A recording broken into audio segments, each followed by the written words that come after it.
Okay, so alright guys, welcome to my YouTube channel. So today we're going to be talking about the major arteries, but we're only going to focus on the thorax and the breast, and we're not going to do like I guess the bottom half of the body in this video at least.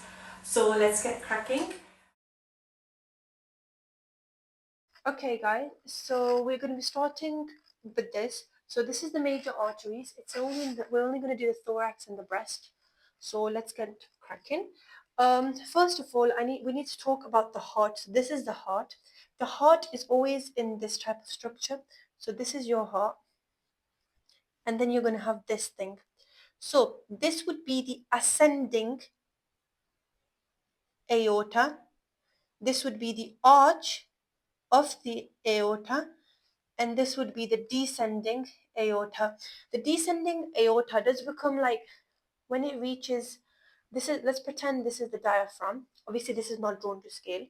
So when it reaches, when it reaches the diaphragm up to that part, it's called as the descending thoracic aorta. And then after the diaphragm, it becomes the abdominal aorta.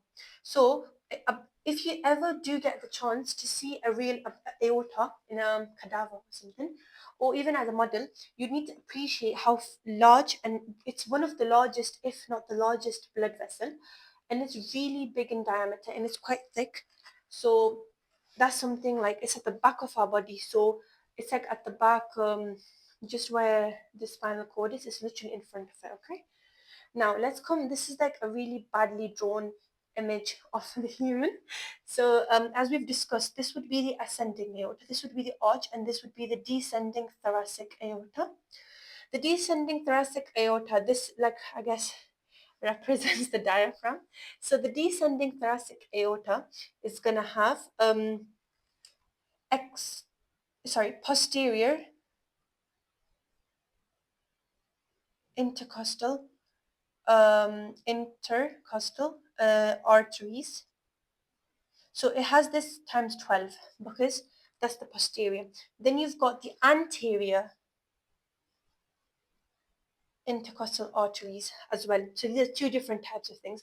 But now we need to understand where they're coming from, what's the origin, okay? So let's get cracking. So this is the arch of aorta. This becomes like, I guess it starts, well, let's start here. So this is the heart, right? So the heart has this first, this would be the right side and this would be the left side. Always remember that we do it off the patient's right and left, not as a doctor's right and left, okay? So the patient's right, so the right side, well, it becomes the brachiocephalic trunk, and this part is the brachiocephalic trunk. The brachiocephalic trunk then splits, I guess, into the right common carotid. Okay, and this goes up our neck to the brain and everything, and then this part becomes the right subclavian artery. Excuse my handwriting. The right subclavian artery then has an artery that goes straight down our body in the anterior aspect, and that is the lateral thoracic aorta. And the lateral thoracic aorta gives anterior intercostal muscles, anterior intercostal arteries. Just bear with me, I will demonstrate it on like a body-ish as well, so just give me a second, please. So the right subclavian artery also, like, I guess the thing that you need to understand in the body, and it really helps, is that the artery never changes. It's just where it's passing by, we give it a different name. So the right subclavian artery, when it reaches under the clavicle, it will change the name to axillary. So you'd have right axillary artery. The right axillary artery will, oh, sorry. This is not the lateral thoracic, this is the internal thoracic. I just realized, I'm so sorry. That's the internal thoracic, and this is the lateral thoracic. I was wondering, oh, it's not making sense. Sorry. Internal thoracic artery. Okay, I'm really sorry. So internal thoracic is a branch of the branch of the subclavian, and lateral thoracic is the branch of the axillary artery. Axillary artery. Okay, now what we have to the right, body is like a mirror image, so it mostly will be that you will have it to the left side as well. So you'd have from the, this is like the brachiocephalic trunk, gives the right subclavian and right common carotid. However, the left side of our body, the left side does not have a brachiocephalic trunk, hence why we don't call it the right brachiocephalic trunk. It doesn't have a brachiocephalic trunk, the left side. It's because the heart is positioned slightly towards the left side, so it doesn't need another branch to go to the body, if that makes sense. So we literally start from the arch of the aorta. We just have a straight branch, and that is the left subclavian, the left subclavian artery. The left subclavian artery gives off us our internal left internal thoracic, and the left internal thoracic obviously gives the anterior intercostal arteries. And when the left subclavian passes under the clavicle, it changes its name to axillary. So we have the left axillary artery, and that left axillary artery then gives off a lateral thoracic artery. Now that is, I guess you could call it, that is the major arteries in the thorax. Now in the breast, so in the feet, sorry, in the breast, we have we've got two main, there's other arteries as well, but the two main ones that I would like you guys to know is that the lateral thoracic gives us like branches, and it's called the lateral mammary, because mammary, if you see the word mammary, it would mean that it has something to do with the breast. Okay, so it gives us lateral mammary branches, and the left, oh wait, any intercostal, the internal thoracic artery, not the intercostal, the internal thoracic artery, which is a branch of the subclavian, will give us a medial mammary branches. So these are the two main ones. And obviously, if we have it to the right left side, we of course, so you'd call it the left lateral and the left medial mammary branch. So of course, we're going to have that to the right side as well. So I would like you guys to pause this video and answer this question. So if this is the internal thoracic, the right internal thoracic, what would this branch of the breast be called? So hopefully you did answer it. So it would be called, the internal would give us our medial mammary branches, and then the lateral thoracic would give us our lateral mammary branches. It's a bit easier with the lateral one because lateral thoracic, lateral mammary, but the right lateral thoracic would give us our right mammary branches, and the right internal thoracic would give us our right medial branches to the breast. Okay, so then we go on, we reach our little diaphragm. The diaphragm is a very key, I guess, part, I guess, in anatomy. And then after that, we change the thoracic, descending thoracic aorta. It becomes the abdominal aorta. The abdominal aorta splits into, oh god, sorry, I've rubbed it a bit, but it splits to a left common iliac artery and right common iliac artery. Okay, and the right and left common iliac further split. Anywhere you see the word common means that it's going to have two splits. So the left common iliac splits into the external iliac, well, left external iliac and left internal iliac, and then you have the right internal iliac and the right external iliac. Okay, and the external iliac gives us our very famous femoral artery, which is the artery in the foot. Femoral artery. So right femoral artery, and obviously we have a right one, so we obviously are going to have a left one as well. And then you have the left femoral artery. So that's like the main ones. Now let me demonstrate it on like myself, I guess. Alright, so I guess this is the last part-ish of the video. So we obviously talked about where the arteries are over here. If anyone has any questions, please send me a message in the comments or something. I will definitely address the concern if it was something bad, or if you guys notice something that's been wrong with different in textbooks, please let me know.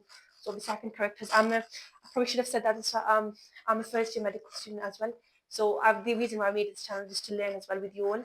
So yeah, okay. So basically, I feel like it's so much harder. Like obviously, it's easier to appreciate it on a 3D person because this is the 2D diagram, and obviously we are 3D humans. Like, wow. So it's easier to appreciate it that way.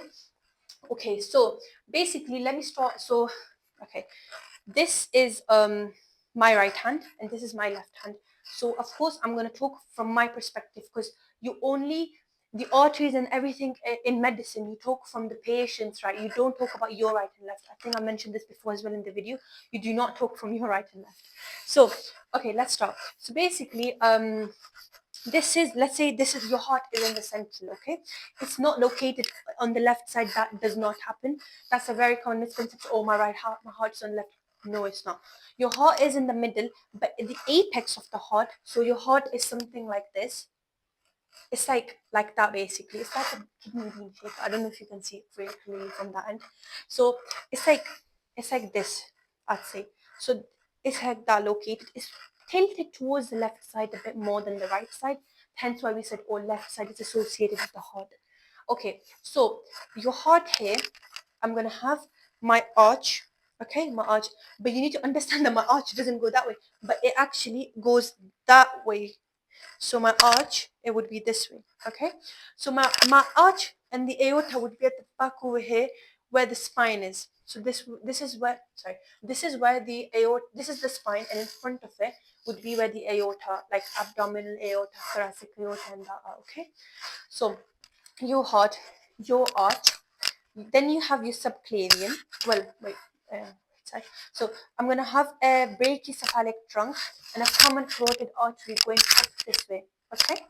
And then I'm going to have a subclavian. This is my clavicle. And I'm going to have a subclavian over here. Subclavian comes here. Axillary. Axilla is your armpit, basically. That's what you call axilla. So your axillary would be, I guess, over here, and then it splits into other arteries in the hands that we do not talk in this video about. So you have your subclavian, and then you have your thingy axillary over here. The same. So that's the right side. The left side again.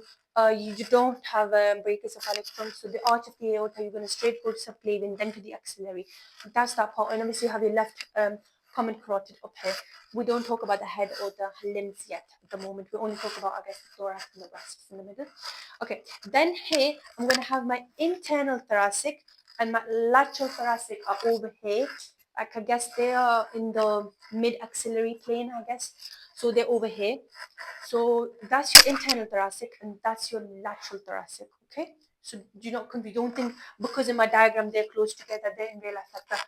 Remember, humans are 3D, we're not 2D, we're not on a piece of paper. So that. Uh, okay. So your internal thoracic goes this way. Okay. Your internal thoracic, my ribs. Okay, my ribs. So intercostal. Costal, if you ever see the word costal, it has to do something with the ribs. Okay. If you ever see that word in any sort of context in terms of anatomy, it has to do with the ribs. So if you have your anterior intercostal, that means that your ribs, right? Your ribs are like this, like a C shape over here. So your anterior just means they're coming straight here and they're going that way. So they're going that way, like so. I guess that way. And your posterior means they're coming this way, front. And then in the middle they anastomose, which means they join together, they hold hands and they become one thing. Okay. So your internal, so from your, remember how we said subclavian axillary, subclavian, internal thoracic. Your internal thoracic will give you anterior intercostal arteries. Is that okay so far? And then your thoracic aorta at the back would give you your posterior intercostal, and these line your ribs actually. In if you were have the chance to look at a rib, your ribs at the bottom, at the posterior part, have a little groove, and that's where the neurovascular bundle runs. So that's where the artery, the vein, and the nerve, and it goes van. So vein, artery, and nerves. That's how it runs in there. So you got your anterior intercostal artery, your posterior intercostal artery. That's the ribs part. Is that okay so far? Then that's, I guess, like you could say that's a thorax done, in my opinion. Well, for the major, at least it's done. Now if you come to breasts, so we talked about how internal thoracic is here. It also gives the anterior intercostal arteries going that way, but it also gives a rise because your internal thoracic is somewhere over here. You wouldn't say it's on top of the areola or the nipple. I'd say it's a bit more to the side. So it also gives you your no, sorry, it's not to this side, it's to this side. So it's like, so it would be running over here like this. Like, I guess, but if this is your belly button to this side, so it would go like this. Okay. So it would give you your medial mammary branches. So this, if this is my internal thoracic, going this way would be my medial mammary branches. And remember how we said your lateral thoracic arteries over here, lateral thoracic. So your breast can have innervation from left and right side of the body. I guess it has other artery. Sorry, not innervation, artery supply. It has other arterial supply as well. But obviously, we only talk about the major arteries in this. Then your diaphragm. Your diaphragm is somewhere over here, like it's above the belly button. I don't know like how it's depicted, but it is above the belly button.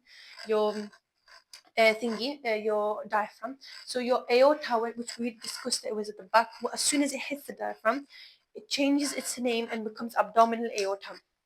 Your abdominal aorta reaches, and then when you reach your groin area, it will become a bit before that. It would become it would split into two. So your abdominal aorta will split into two and will become the left. Well, right. So it would become the right common iliac, and then it would become the left common iliac, and the left common iliac is going to split again into two, and it's going to become the internal. So internal being so if we're standing together, it's going to be closer to the, I guess, middle-ish. It's going to be like this way, so pointing towards the middle, and your external, which will be pointing the other way. So your external artery is the one that gets the femoral artery from. So that's pretty much it. That's how I had to say. If you do have any questions, as I said, please tell them in the comments. And yeah, it was lovely, I guess, talking about it. I'm only doing this so I can learn as well, because if you can, in my opinion, if you can teach it, you understand it. You can't teach it, you don't understand it. So I advise you do the same. So get a friend, take a teddy, get a mirror, and talk to it. And yeah, I hope our journey goes good. And yeah, that's pretty much it. I don't have anything else to say. So yeah, thank you very much for making it this far. I don't think anyone will go if you do. Thank you. But yeah, bye bye.